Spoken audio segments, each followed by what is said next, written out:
Hi guys, here is how to customize your TradingView candle colors. So the first step is to click right here by the top right where it says chart settings.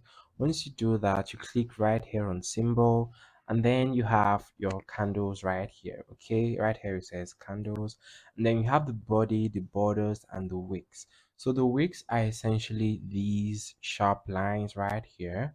The bodies are, this the black body, which is like the bulk of the candle, and then the borders are just the borders around the candle. Okay, so you can edit these. For example, um everything here, the first box here and here shows bullish candles, while the second box here, the black boxes, show bearish candles. So if you change this, then you're just changing the body of bullish candles. Okay, if you change this, you're changing the borders of bullish candles. You can see the yellow.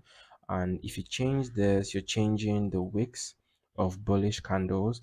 If you change any of these second black boxes, then you're editing your bearish candles. Okay, so that's how to customize your candle settings on TradingView, and I'll see you in the next video.